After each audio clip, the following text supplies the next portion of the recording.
I'm Alexa Burton, but you can call me Lexi. And welcome to this episode of Two Chairs and a Camera. With us today, I've got David Balog. Hi! Hello! So why don't you tell us a bit about your books, because that's why we're here, right? A bit about the books. Well, we will start with Necromancer's Lament. It's my first novel. It originally came out in October of 2020, which was a great year for marketing, a great year for putting books out. But everybody was desperate for something to do. Yes, but it was impossible to do any kind of marketing. It was impossible to let people know that I existed. Okay. Because it was 2020. I couldn't get out there. I was still writing mine then, so all I saw was, if only I was done, then maybe people would buy it because they need something to do. Right. Well, and that's what I was hoping for too. And then I realized it's like, well, yes, but how do I let people know that I'm here and that my book is here for people to read? Yeah.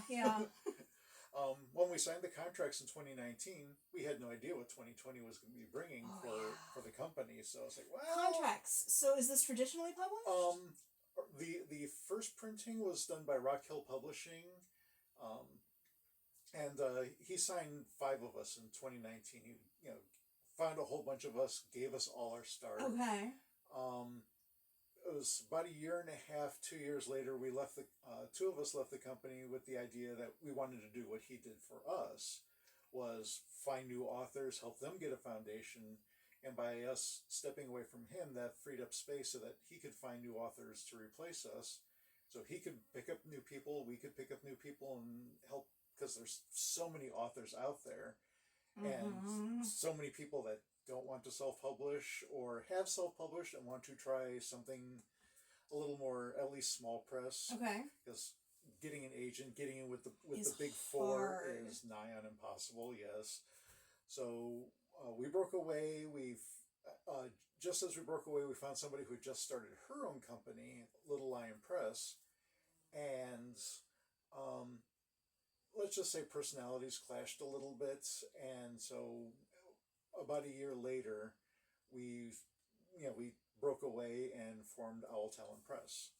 Okay. And now we are a small publishing company. Our 8th book is coming out in 3 weeks. Awesomeness. And we have a couple more in the pipeline. So we are quickly growing from a company that started 2 years ago with 3 books. And so is this one still put out through or did you get the rights back? We got the rights back when we started things up. So Necromancer's Lament, the sequel, Necromancer's Sorrow, and these are a young adult fantasy trilogy. Okay. I'm this close to finishing book 3.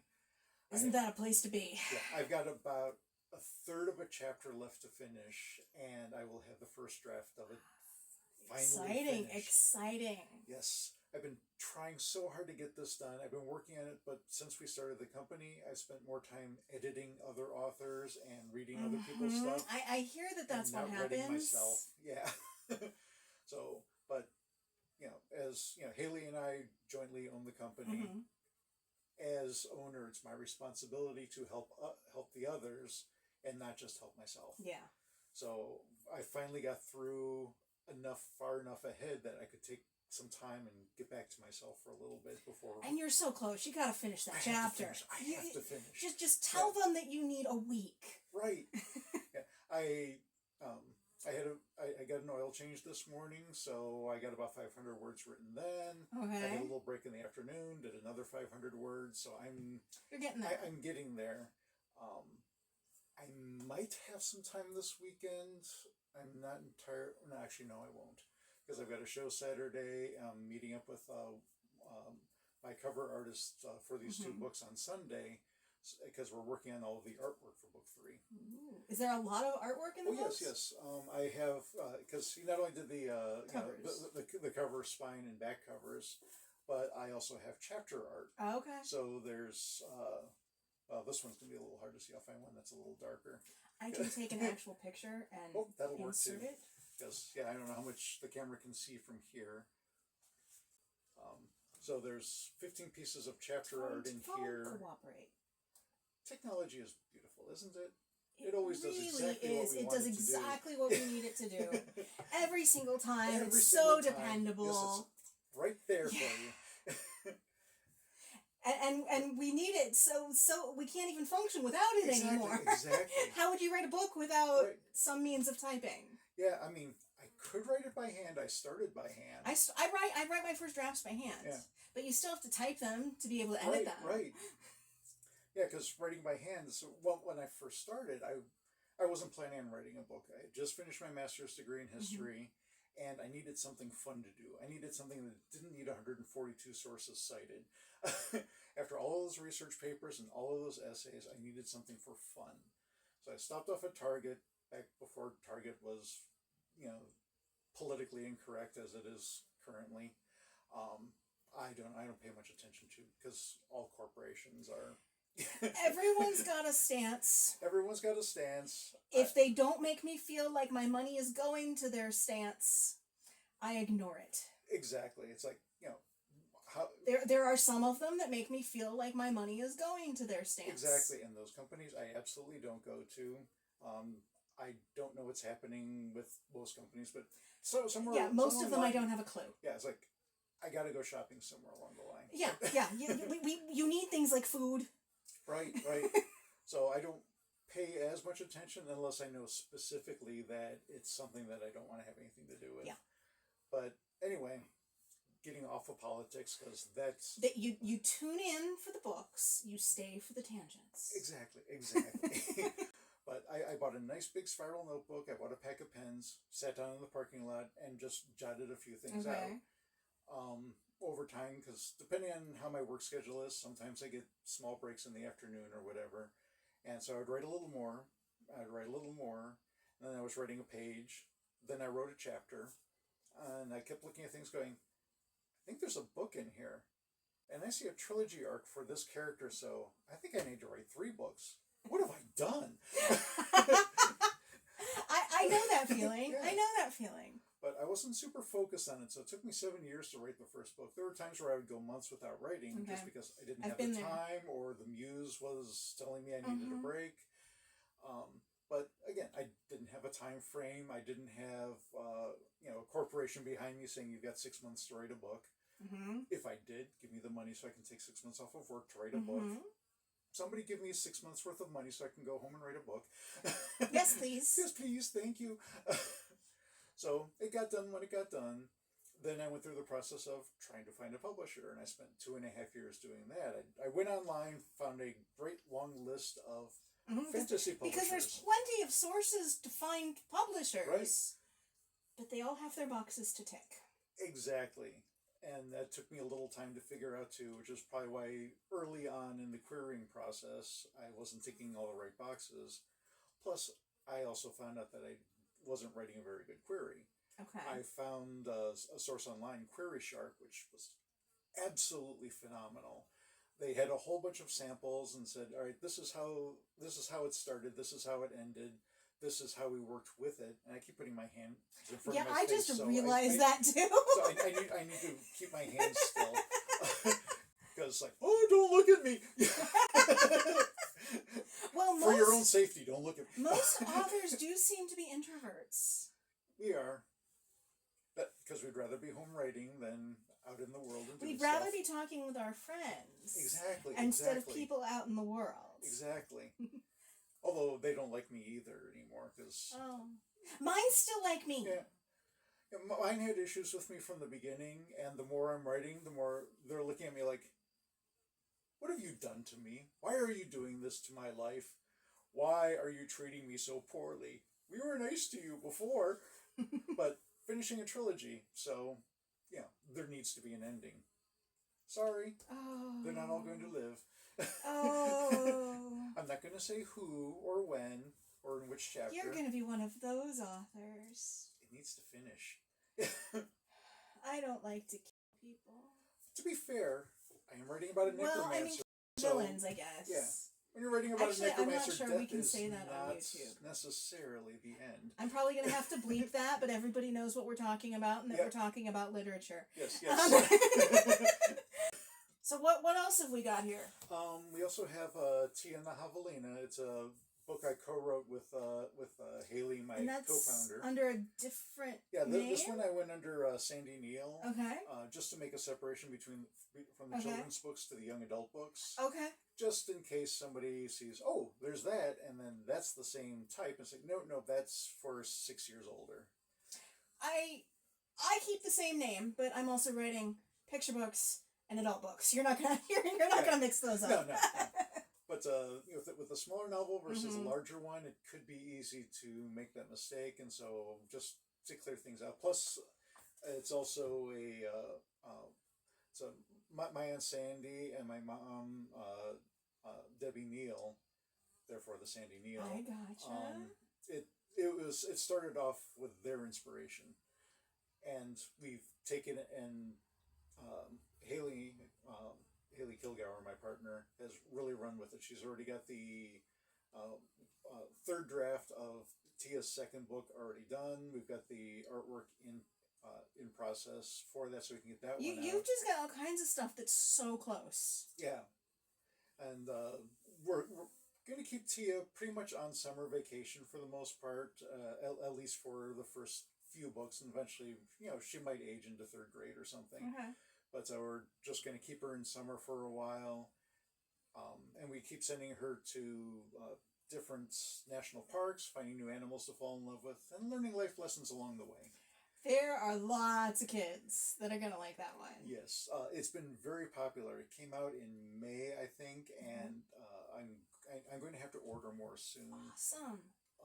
But I've been holding off because we signed another children's author recently, and he already had 4 books that he'd self-published, and we've taken him on. So we're actually going to create an imprint for the children's books. Okay. So once the artwork for the logo is ready for that, then I will have to get the new cover art, or no change in the cover art, but put the imprint put on it. the new imprint on. So say, well, take off the Owltown press, put on the Orange Owlette books, and then give that to the new children's author and get that on all of his books, so we can get all of those processed through. That sounds amazing. Those are fully edited. They're children's books. They were easy. I read 4 books in a half hour, so they were pretty easy to edit. Artwork is already done. It's just a matter of getting the new logo and putting that on. And as soon as Nick gets that to us, then we'll be ready to roll with it. Great. So I'm almost out, but not quite yet. So hopefully I've got enough to get through for a couple more shows. Hopefully. What got you started? Well, no, you already told us what got you started, right? It was something I needed to cleanse myself of all the academics. The thing is, because I was still coming fresh from that, the main character of the Necromancer books is an academic. Okay. So he's always looking at books. I have footnotes, less and less as the books go on, but particularly in the first book, I've got a lot of footnotes, in part to explain, why does a 15-year-old know all this about magical theory and all that? Well, he got it from these books, these pages. So I created 20... So you created your own reference material. I created my own reference material. Now, is the reference material going to end up as a published book? I would have to do a lot of that. I created 22 books for him to cite in the first one. That's a lot. I think there were 18 in book 2, and I'm not sure how many I have for book 3. Oh, that's a lot. So it's pretty much just titles and authors, but I'm creating things for him to find. One of our new authors, that's Isa, who lives in Portugal. Mm-hmm. We're international.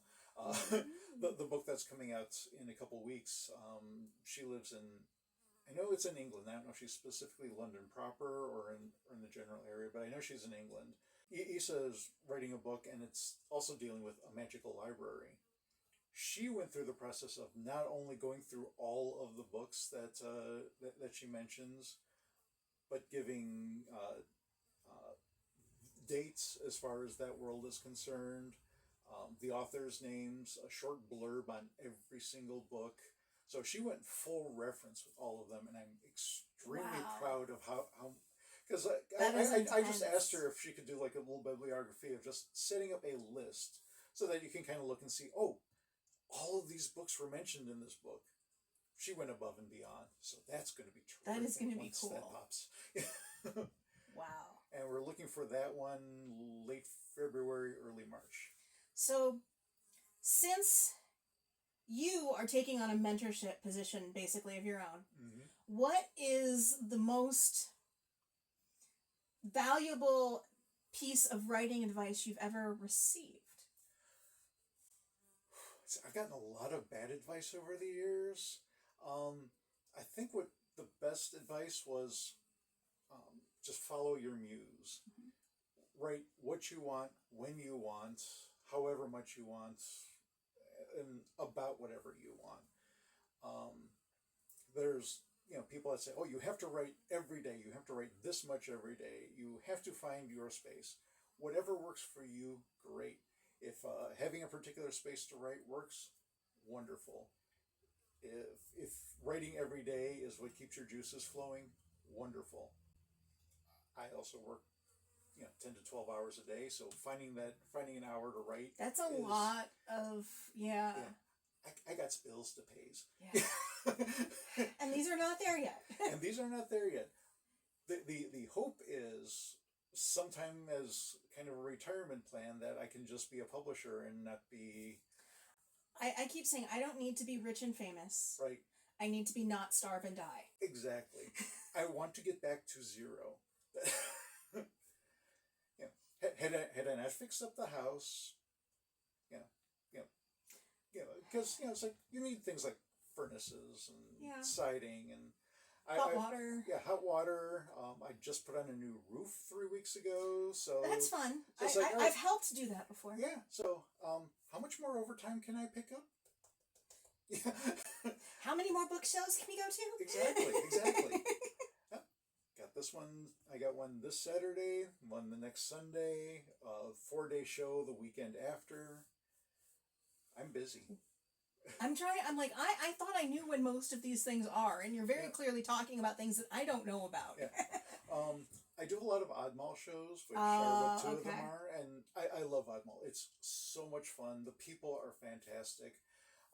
They are kind of my mostly queer found family. I am not yet at a point where I'm really willing to pay for tables. That's because fair. I am not reliably making that back. Yeah. I wasn't at first. It's hard to do it early on. I knew I had to do it because I had to do something to get my name out there, and I knew I wasn't necessarily going to make my money back all the time.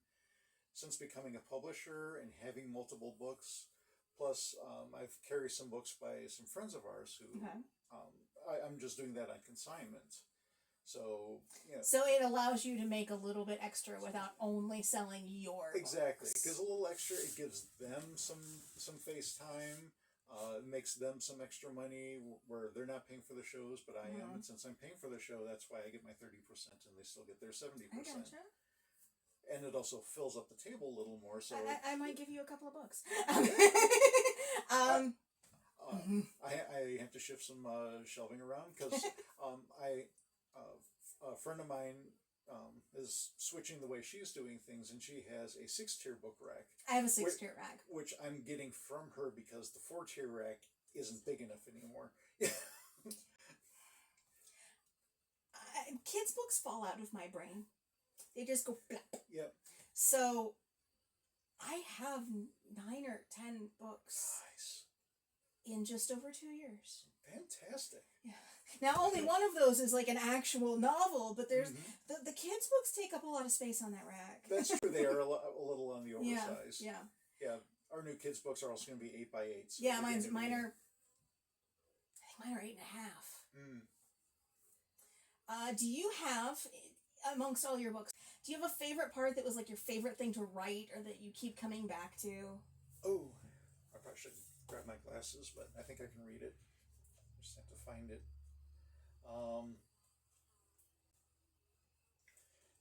This will be in the middle of Necromancer's Lament. That's the second one? That's the first one. The first one. It was one of the first things that I wrote for it. I'm very much a pantser. Okay, so you don't write in order either. No. For this, I wrote chapter 9 first. I wrote chapter 4 last. Chapter 9 is the first thing I actually wrote. Okay, that means that I have to ask. The one that you've got a third of a chapter left for. Chapter 7. Out of? 15. I wrote the epilogue to the trilogy while I was still writing book 2, just because it was there. It was there. I knew how it was ending. Plus, I didn't want to be one of those people that never finishes the story, regardless of how much HBO gives them, or or be like, oh, dying after book 11, even though I wanted to write 14 books. I can't do that. I can't write. I've got to write it in order. Otherwise, my pieces just don't come together. Yeah. While writing book 3, there was a period where I had 7 chapters done. I was writing 6 simultaneously. I was still trying to figure out what the other 2 chapters were going to be. And then as I was finishing chapters, I was starting new ones. So at one point, I think I had 8 done, and the other 7 I was working on at the same time. It helps me because I can keep track of continuity. If I make a change here, I can immediately go to the other chapter and make that change that happened further down the line. I did that earlier today as I was writing something on, oh, wait a minute, that hasn't happened yet, so I had to make a change there.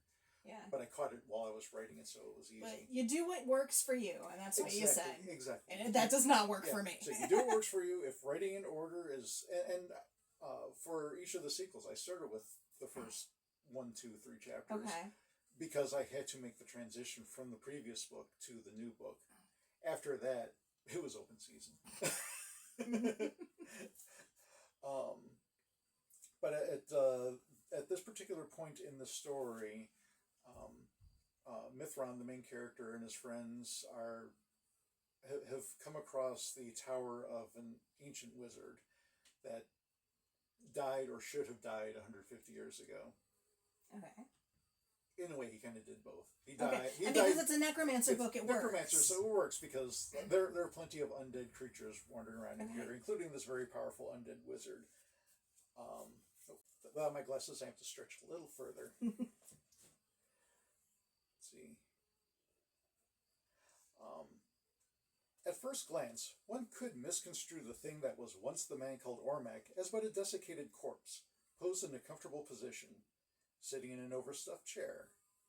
He sat with his legs crossed, his elbows on the arms of the green-gray padded seat, and his ring-studded finger bones bridged in front of his solar plexus, where 2 ribs poked out through his tattered dark gray robes, which were likely black at one time.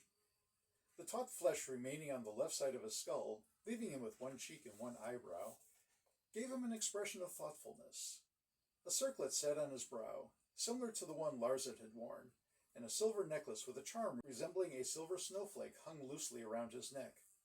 One could mistake him for only a corpse, but one would be a fool to do so. That was just such a fun paragraph to write. That is, and it very much paints a picture. Yes. Did you have, now in the same vein, did you have a least favorite part to write, or something that you just got stuck on? That's a good question. Is there anything that I was really stuck on? I do remember, like I said, there were times where I just wasn't writing, I just didn't have the time or wasn't really in the mood for it. Is there anything I really got stuck on? That is a really good question. I'll have to think about that and get back to you on that. And I can always put a note here and pause. Yep. Hi, future me. We just turned the camera off, and of course, as these things happen, Dave has come up with something that was hard to write, so we're just going to insert that here. Because my brain doesn't work until the camera goes off.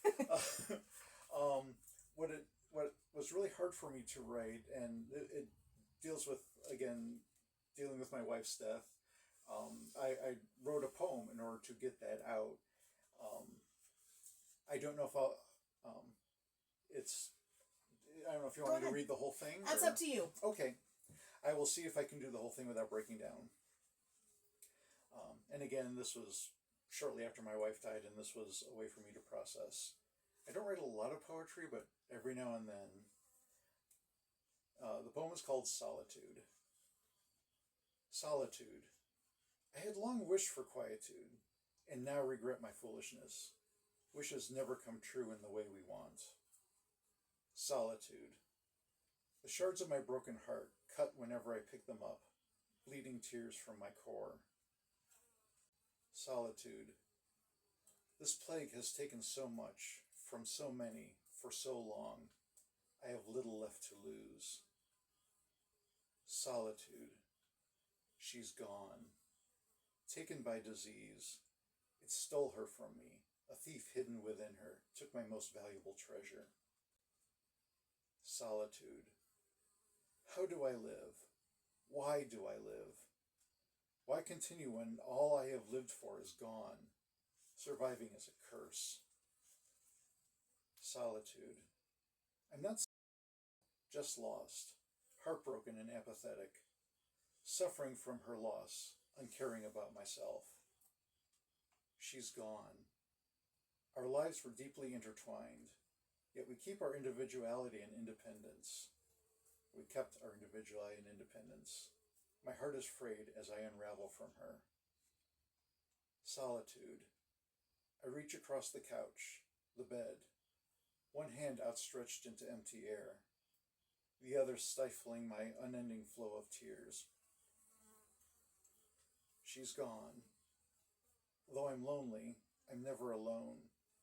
Friends share their sympathy and empathy, but cannot fill the abyss left by her passing. She's gone. A scrapbook found, containing dreams deferred and talents atrophied, secrets never shared, a life unlived, a life that now cannot be lived.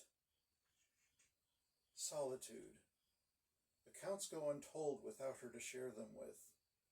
We shall both carry our stories unto death, neither of us knowing our full lives. She's gone. A house full of stuff. Every room, every decoration is her, a constant reminder of her passing. Solitude. I face the world with lies, a brave face and smile to disguise the pain that no one wants me to share, not anymore. Solitude. Religious talk and empty words, offered to uplift my painful burden. Surrender stifles growth, capitulation smothers healing. She's gone, yet I carry her mark, her name in print indelibly inscribed in my soul, her name in print indelibly over my heart, forever. Solitude. Empty hangers in the closets where her cardigans once hung, shoes with no feet to fill them. Her presence is even felt in this void. Solitude. I no longer find joy in our shared tasks. Our creative endeavors have become chores. The chores are now impositions. Solitude. I see you in my sleep, for it is only in my dreams that I am not alone. I can see why that would be hard to write. And now I know that we're cutting back to something that's much more upbeat, so it feels like an odd transition. Yes. But that is where we are. That is where we are. Back to present me. The joys of editing.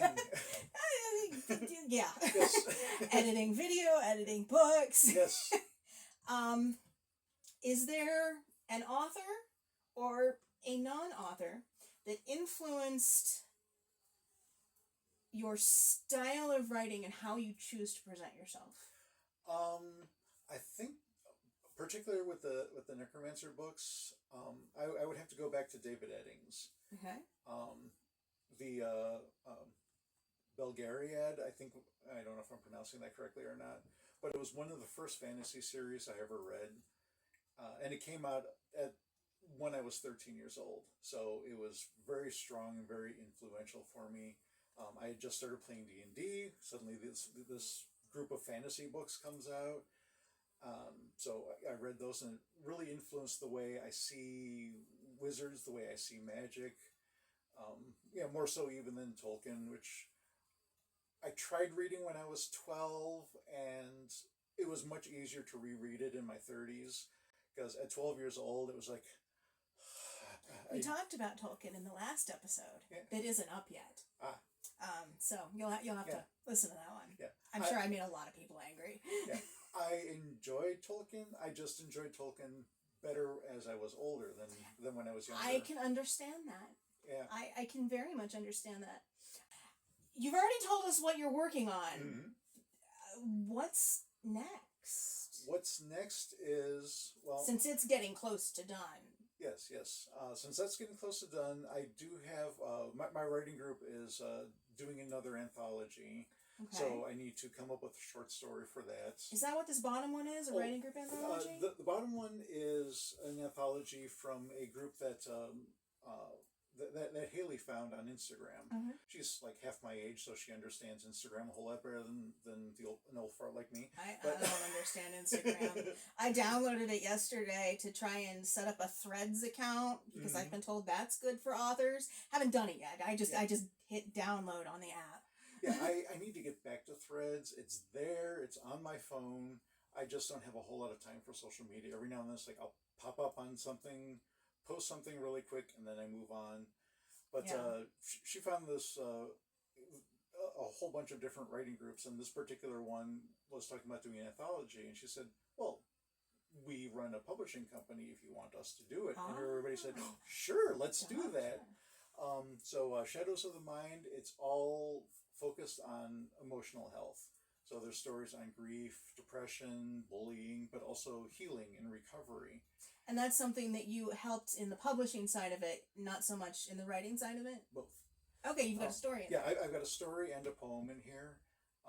Plus, we edited everything, we put it all together, and for this, all proceeds are going to the World Federation for Mental Health. It's an international group. We literally have people from India to Indiana. And it's like, well, that just works out nicely. It really does. It's easy. It rolls right off the tongue. Exactly. So I couldn't have set that up better myself. So we made sure that we found an international organization to give everything to, and especially since with anthologies, they don't make money for the authors. It's like, oh, we've got a dozen people here. Oh, we made $2 of profit. Split that between everybody. Here's a quarter. I'm in 3 anthologies. I semi-regularly get emails. Here, you got 13 cents. Exactly. But I guess, if I do enough of them, maybe. Yeah. And it gets your name out there. Right. And in one of them, my science fiction stories are all on the planet Mayaka. Okay. So I stuck a Mayaka story in one of the anthologies to try and pull people into the world. Nice. Not sure it's working yet, but it's there. Yeah, I might do that with the new anthology with my other writing group. Well, I haven't write decided. a little necromancer thing to pop in there. Yeah, because I'm working on some short stories that are ancillary to the trilogy. Okay. And so and those will even show up as. This story takes place during book 2, chapter 3, and so you can keep everything in the storyline. I'm writing a timeline of several thousand years. Not that you'd know it yet by what I've put out there, but in my brain, I'm covering several thousand years. So, as long as I'm on the same planet. Right. Yeah, so you have a lot to play with there. I do have quite a lot to play with. What I'm going to work on next is, aside from the short stories, which I'll play with here and there. Because you can always do your own short story anthology. Exactly. And that's going to be the plan for that, is just to have those books, because these books are told all in first person. Okay. So by having these other short stories, it gives the other characters a chance to get their voices and to find out things that he wasn't there for, so he didn't know this was happening, so this character can have their story and that character can have their story. That's the frustrating thing about writing in first person. Yeah, is keeping everything right there, and after a while it's like, well, I hope they like my main character because he's on every page. But my next project is probably going to be my wife's memoir. It's going to be focused on our last 6 months together, and then flashing back between her cancer versus when we first started dating, and kind of going back and forth, because I like the structural sound of that. Yeah, because if it was just this, from her diagnosis to her passing, if that's the whole story, that's just going to be too hard, too heavy. But if we mix it up to give how the story started, how the story ended, just to show the full love story, the full love letter. And I plan on giving away little boxes of tissues with every book, because if there aren't tear stains on this book, you're a monster. And you're jumping into the world of nonfiction. Yes. For a fiction writer, that can be a daunting transition. Yeah, well, again, with all of the essays and everything else I've had to do research on, um, there'll be a little bit of fictionalized only because I don't remember every conversation we had Well, word for yeah. word. So there will be some. That's just artistic license. Yeah, exactly. But yeah, it's going to be very much on, um, you know, when she was diagnosed, which unfortunately was a couple of weeks after my first book was originally published. So we went from, oh, we're celebrating to, Oh, oh no. no.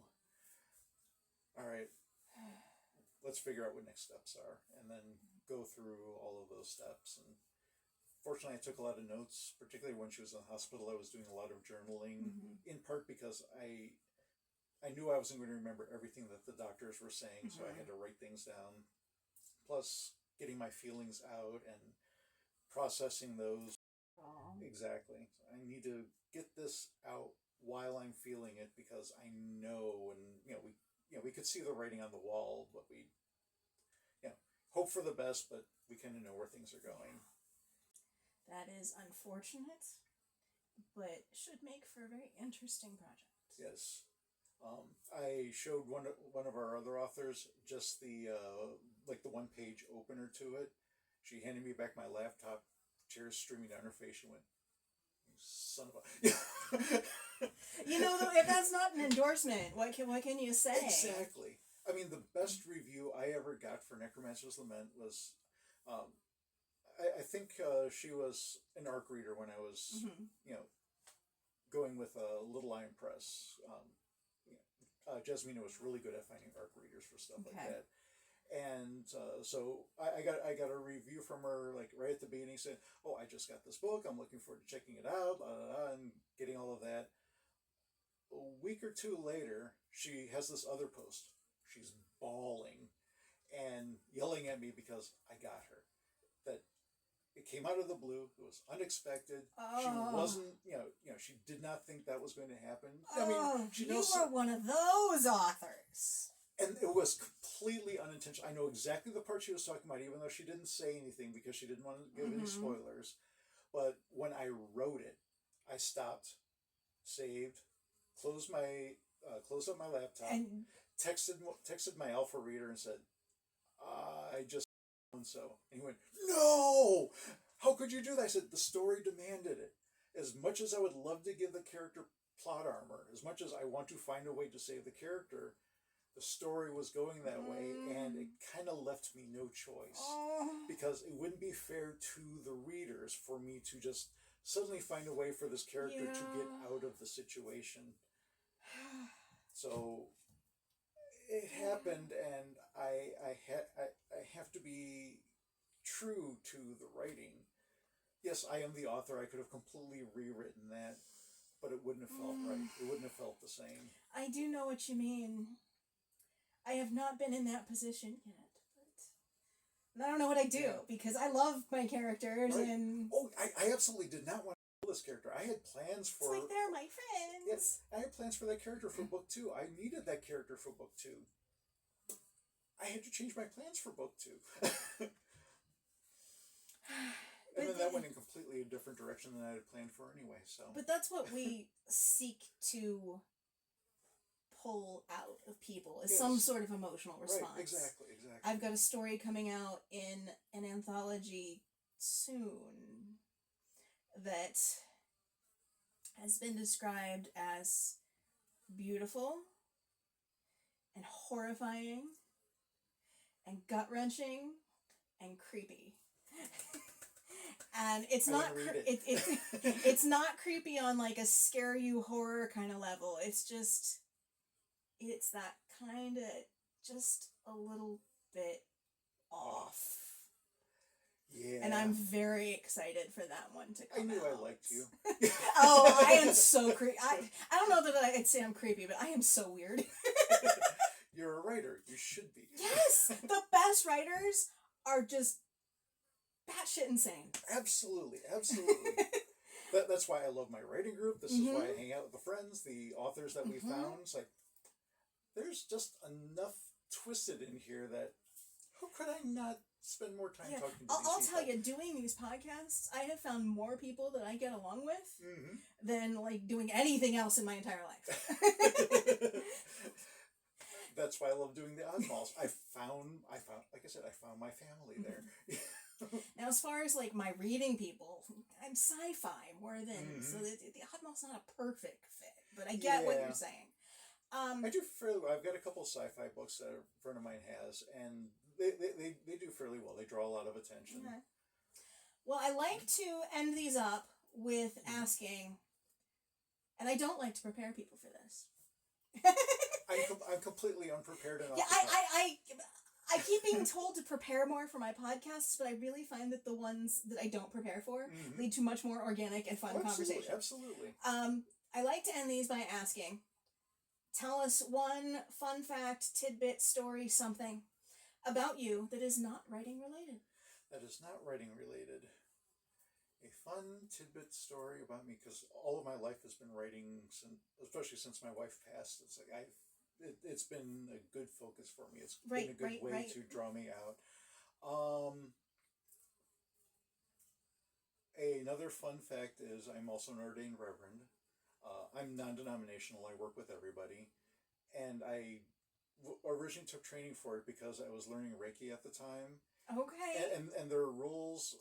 The way the laws are structured, that if you're going to touch somebody for the purpose of healing, you need to either be a doctor or a priest, just for legal matters. Okay. Or whatever. Okay.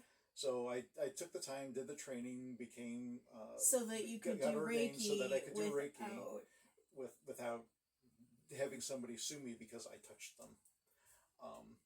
I mean, you never do that without permission. Right. Anyway, I understand how you got there. My brain is just kind of short circuiting a little bit with it. Yeah.